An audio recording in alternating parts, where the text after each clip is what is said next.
ہم اکثر ایونٹس میں نظر کیوں نہیں آتے؟ پہلے میں ایونٹس میں جاتا تھا، لوگ انوائٹ کرتے تھے، لیکن اب مجھے مناسب نہیں لگتا، کیونکہ وہ مجھے لگتا ہے کہ میرے ٹائپ کے نہیں ہیں۔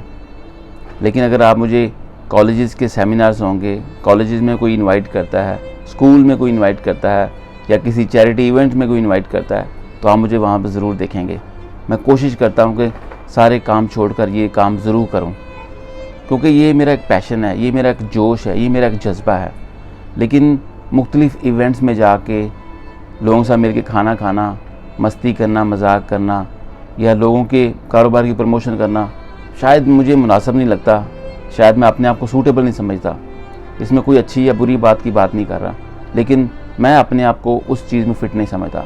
مجھے لگتا ہے کہ اللہ تعالیٰ نے میری ایک ذمہ داری لگائی ہے، میری ایک ڈیوٹی لگائی ہے کہ لوگوں کو انسپائر کروں، لوگوں کو ایک نئی جدت کے ساتھ ان کو جوش دوں، ان کو فیل کرواؤں کہ آپ بہت کچھ کر سکتے ہو۔ ڈانس مستی کر کے، لوگوں کے ساتھ واک کر کے، لوگوں کے ساتھ فری کھانے کھا کے، شاید میں اپنے آپ کو چھوٹا نہیں کرنا چاہتا۔ اور میں آپ کو بھی یہی کہوں گا کہ اگر آپ اس فیلڈ میں ہیں تو آپ بھی اپنے آپ کو چھوٹا مت کریں، اپنا ایک امیج بنائیں، اپنا ایک برانڈ بنائیں، اپنی ایک پہچان بنائیں۔ وقت لگتا ہے، فالوورز بھی بن جاتے ہیں، لیکن فالوورز تب رہتے ہیں اگر ان کو روزانہ کی بنیاد پہ غذا ملے، روح کی غذا ملے، فیلنگ ملے، محسوس کریں ہاں یار اس بندے کے ساتھ ہم نے رہنا ہے، کیونکہ یہ بندہ ہمیں ایک احساس پیدا کرواتا ہے، ہمیں بہت ساری چیزیں دیتا ہے علم کی طرح، خود بھی سیکھتا ہے، ہمیں بھی سکھاتا ہے۔ تو میرا یہی مقصد رہتا ہے۔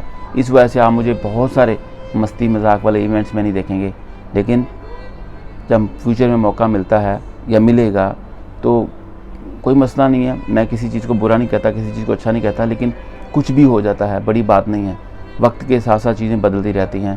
تو میں اپنے آپ کو ایک ریسٹرکٹڈ موڈ پہ رکھتا ہوں اور ایک خاص ڈائریکشن میں چلنے کی کوشش کرتا ہوں، تاکہ میری ڈائیورژن نہ ہو، میرا فوکس ڈائیورٹ نہ ہو۔ میرا جو فوکس ہے لوگ، سوسائٹی، بارڈر فری ورلڈ، یا لوگوں کو اچھا محسوس کروانا، وہ ڈائلیوٹ نہ ہو جائے، وہ مدھم نہ ہو جائے۔ ہوپ آپ انڈرسٹینڈ کر گئے ہوں گے۔ تو آپ کے پیار کے لیے، آپ کی شیئرنگ کے لیے، آپ کی لائف کے لیے، آپ کے فالو کرنے کے لیے تھینک یو سو مچ۔ اپنا خیال رکھیے گا۔